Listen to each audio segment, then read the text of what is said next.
All right, let's dive in. Today, we're going to tackle one of the most powerful and, let's be honest, sometimes one of the trickiest tools in the English language, verb tenses. So, let's kick things off with a classic head-scratcher.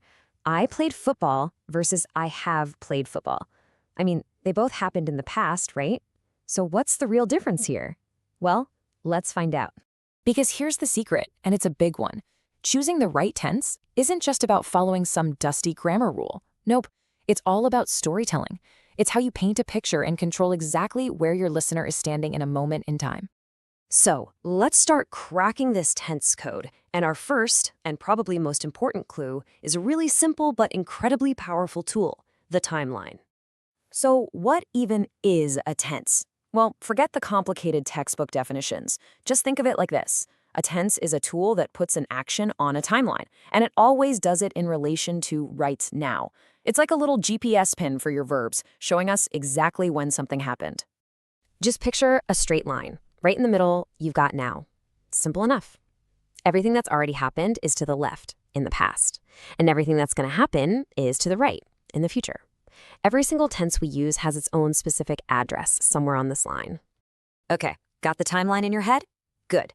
Let's use it to tell a few stories from the past. And we'll start with a really fundamental choice you make all the time, simple versus progressive.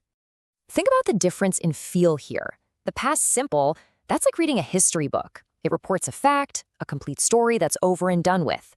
But the past progressive, that's more like a movie scene. It drops you right into the middle of an action while it's still happening. That word, progressive, is the key. The action is in progress.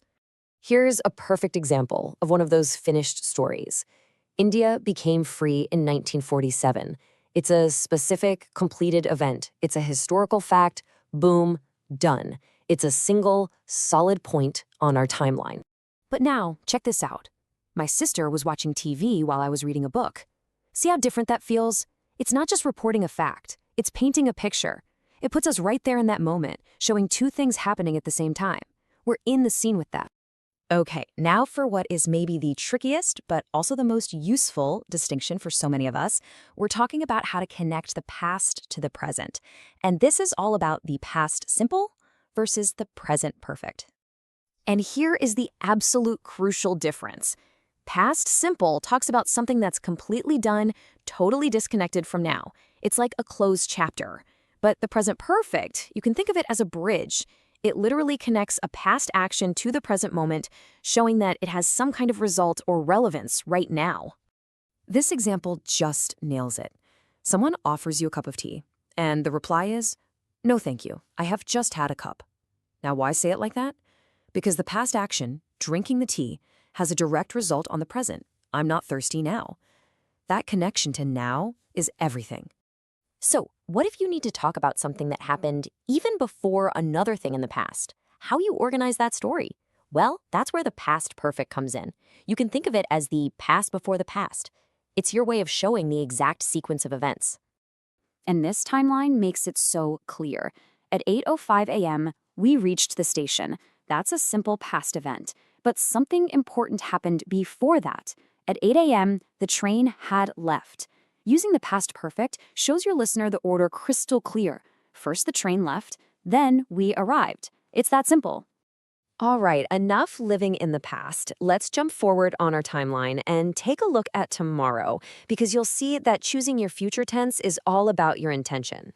You know, when we talk about the future in English, it's really interesting. It's not just 1/10, but a whole menu of choices based on what's going on in your head. For example, you see the phone ringing and you decide right then and there to act. That's a spontaneous decision, so you say, "I'll answer it." But what if you have a plan or you can see dark clouds rolling in? You'd say, "It is going to rain." For things that are totally fixed, like an appointment, we often use the present progressive. And for those unchangeable schedules, like a train timetable, we just use the present simple. Your intention really does dictate the tense. Phew, okay, that was a lot of information, I know. So let's boil it all down into your very own tense master key, a quick, practical guide you can actually use in any conversation. Here it is, your mental checklist, your Tenson's Detectives Toolkit. So when you're talking about the past, first ask yourself, is this action completely over and done with? If yes, you probably want the past simple. Next question.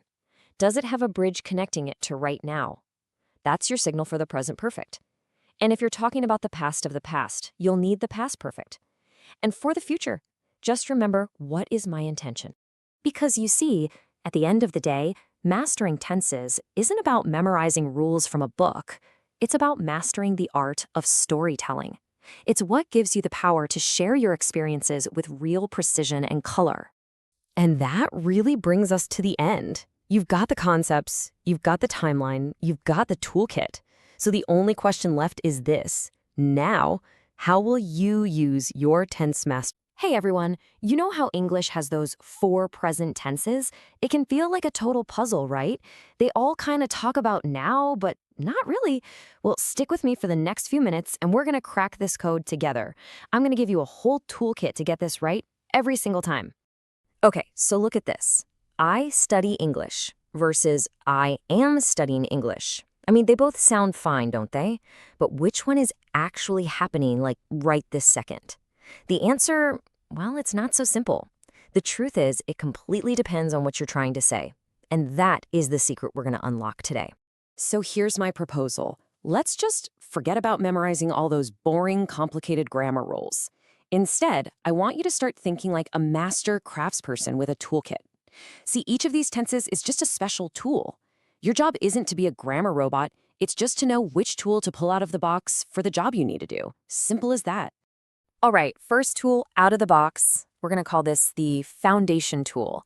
This is your present simple tense. And it's exactly what it sounds like. It's for all this solid, stable stuff. Things that are just true. Think of it like the concrete foundation you pour before you build a house. And the best part? Building with this tool is super easy. For I, you, we, they, you just use the plain old verb, no sweat. The only little twist you gotta remember is for he, she, or it. You just tack on an S or ES at the end. You know, like he goes, she works, it rains. It's a tiny detail, but trust me, it's a really important one. So when do you actually reach for this tool? Well, think of it this way. Got a daily habit or a routine? Grab this tool. Talking about a scientific fact that's always true? This is your guy. Describing a situation that's pretty much permanent? You got it. Oh, and here's a super cool pro tip. You can even use it for the future if you're talking about something on a fixed schedule, like the train arrives at 7 p.m. tonight. Pretty neat, huh? But wait, there's a really wild, surprising use for this tool. You ready? Live sports commentary. Yeah, think about it. The action is happening right now, but the commentators say, he kicks the ball, he passes, he scores. They use the present simple to make it feel super fast, super immediate. It's so punchy, it just drops you right into the middle of the game. How cool is that? Okay, toolkit's open, let's grab our second tool. We're calling this one the action tool. You might know it as the present progressive. So if our first tool was all about solid, stable facts, this one is the total opposite. It's all about things in motion, stuff that's happening right now.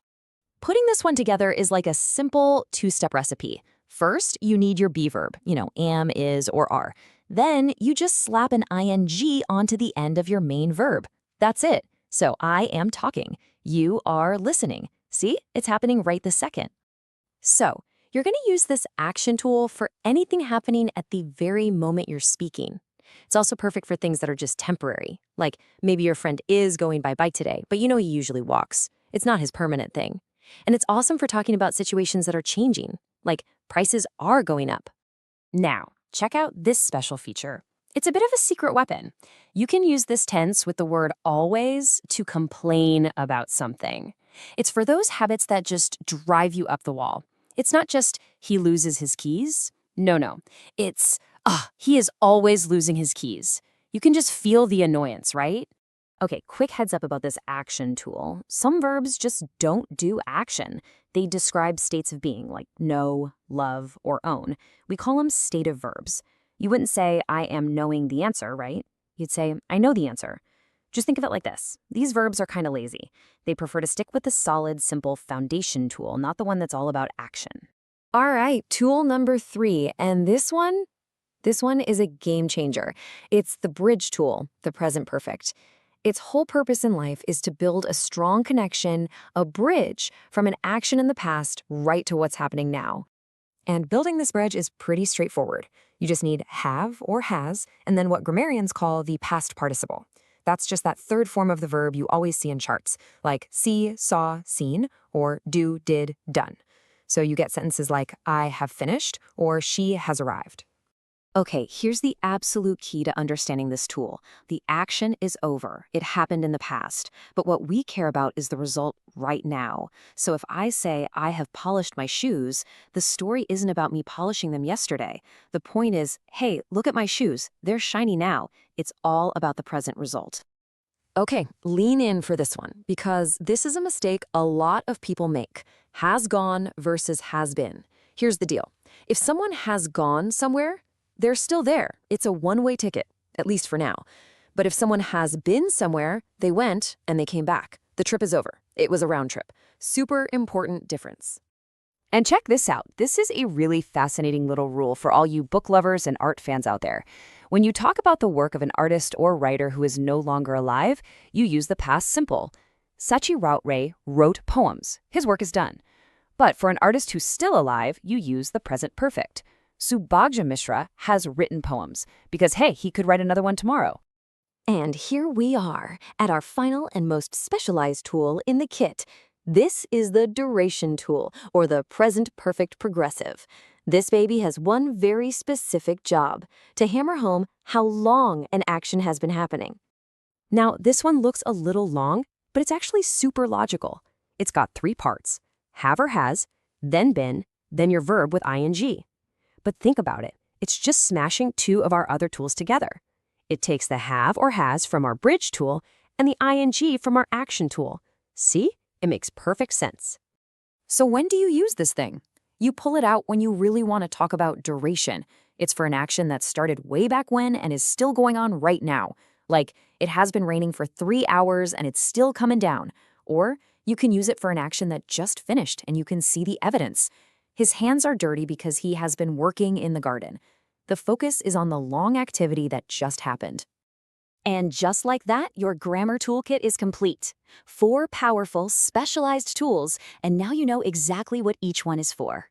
So let's do a super quick final review, just to lock it all in. Just remember this: for facts and habits, you want your solid foundation tool. For anything happening right now, in motion, grab the action tool. When you need to connect the past to a present result, you build a bridge with the perfect. And when it's all about how long something has been going on, you bring out the special duration tool. Got it? And that's a wrap. So let me ask you a question using our brand new tool. What have you been learning for the last few minutes? I really hope this whole toolkit idea makes things click for you. Now you're all set to go out there and build some amazing, clear... Okay, let's talk about something we all think we know inside and out: English tenses. I mean, we use them every single day, right? But what if I told you there's a secret about them? One that's been hiding in plain sight this whole time, that pretty much changes everything. Well, let's dive in.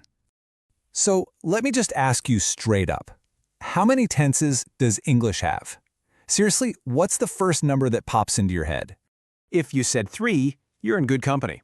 That is by far the most common answer anyone gives. And it makes total sense, doesn't it? You've got the past, the present, and the future. I mean, this is how we all experience time. It's this line that just keeps going. There's the stuff that's already happened, the stuff happening right now, and the stuff that's coming up. So of course, we'd assume our language is built the exact same way. This whole 3-part system, it just feels right. It's logical, it's intuitive, it's just obvious.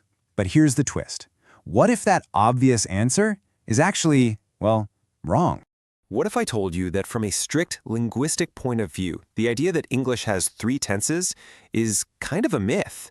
Yeah, let's pull back that curtain. And that brings us to the real heart of this whole thing. We're going to look at English verbs not through the lens of time as a concept, but through how the language itself is actually put together. Because, and get ready for this, linguistically speaking, English only has 2 tenses. That's it. Just 2, not 3. The big secret is that the future tense, well, it doesn't really exist. Now, to really get why, we have to separate 2 ideas that we usually lump together. So, on one hand, you've got time. That's the big, universal idea of past, present, and future. But tense, that's a grammatical tool. It's a specific physical change to the way a verb looks and sounds. So here's the bottom line. For something to be a tense, it has to show up in the verb itself. Think about it. We say I walk for the present and I walked for the past. The verb itself changes. Go becomes went. Eat becomes ate. Those are the only two built-in, ready-to-go forms that English verbs actually have. Okay, I can practically hear the gears turning in your head right now, because this creates a huge, obvious question, a real puzzle we've got to solve. Right? I mean, if English doesn't have a future tense, how on earth have we all been making plans, talking about our hopes and dreams, and promising to call our friends tomorrow? It seems impossible, but the way English gets around this is actually pretty brilliant. The answer really shows you just how creative and flexible a language can be. Instead of having a single, dedicated future tense, English came up with a whole bunch of clever workarounds to talk about what's coming next. So, the language doesn't have one specific tool called future tense. Instead, think of it like it has a whole toolbox, just filled with different phrases and structures. And the crazy part is, all of them use verbs that are technically in the present tense to point to a future time. And here are those tools in action. Just look at all these different ways we talk about the future. We will leave. Well, will is a present tense verb. We are going. Are is a present tense verb. You can even say something like, the train leaves at 9 a.m. tomorrow, and you're using the simple present tense to state a future fact. It's amazing. This quote just nails it perfectly. The time we're talking about is the future for sure, but the grammatical tense of the verb will is actually present. We're just borrowing a present tense tool to point toward a future event. So, to really see how this all works, we just need to look at the basic building blocks, the raw materials that every single English verb gives us to play with. And here they are. These are the three core forms. You've got the present, or the base form, the past tense form, and the past participle. You'll notice there's no future column here. Everything we say is built by combining these parts with some helper verbs. And there's one other little secret ingredient. It's called aspect. So tense tells you when, past or present, but aspect tells you how that action happens. Like, is it ongoing, as in I am running, or is it totally done, as in I have run? It's when we combine our two tenses with these different aspects that we create this incredibly rich, detailed way of talking about time. So what's the big takeaway from all this? It's really about shifting our perspective a little bit to see the engine that's running under the hood of the language we use every day. And this is the key. To really understand grammar like a linguist does, you stop asking what time is this, and you start asking what verb form is being used here. The future isn't a tense, it's just an idea, a concept that we talk about using the tools of the present. So now you're in on the two-tense secret of English, and it might just change the way you think about the words you use to plan your own future. And it kind of makes you wonder, doesn't it? What other rules of language that we all just accept are waiting to be explained? Thanks for